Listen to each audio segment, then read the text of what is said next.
So, continuing our path about what is Kubernetes. And the name Kubernetes originates from Greek, meaning helmsman or pilot.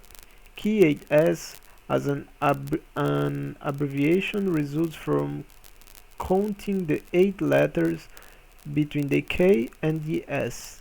Google open sourced the Kubernetes project in the 2014. Kubernetes combines the over 15 years of Google experience running production workloads at scale, with best-of-breed ideas and practices from the community. So, going back in the time, let's take a look at why Kubernetes is so useful by going back in time. So now you have three images. This is a representation of traditional deployment, virtualized deployment, and container deployment. And first of all, traditional deployment era. Early on, organizations ran applications on physical servers. There was no way to define resource boundaries for applications in a physical server, and this caused resource allocation issues. For example, if multiple applications run on a physical server, there can be instances where one application would take up most of the resources, and as a result, the other applications would underperform. A solution for this would be to run each application on a different physical server, but this did not scale as resources were underutilized, and it was expensive for organizations to maintain many physical servers. Let's see virtualized deployment era. As a solution, virtualization was introduced.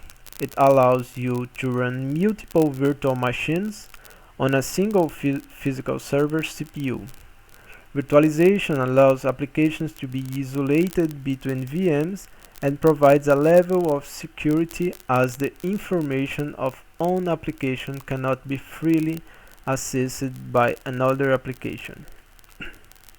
Virtualization allows better utilization of resources in a physical server and allows a better scalability because an application can be added or updated easily.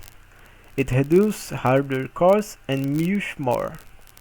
With virtualization, you can present a set of physical resources as a cluster of disposable virtual machines. Each VM is a full machine running all the components, including its own operating system, on the top of the virtualized hardware. So let's talk on now the container deployment era. Containers are similar to VMs, but they have related isolation properties to share the operating system among the application. Therefore, containers are considered lightweight. Similar to a VM, a container has its own file system, share of CPU, memory, process space, and more. As they were decoupled from the underlying infrastructure, they are portable across clouds and OS distributions. Containers have become popular because they provide extra benefits, such as agile application creating and deployment, increased ease and efficiency of container image creation compared to VM image use, continuous deployment, integration and deployment, provides for reliable and frequent container image build and deployment with quick and efficient rollbacks due to image immutability. Dev and Ops separation of concerns. Create application container image at build/release time, rated and deployment time. There be decoupling application from infrastructure.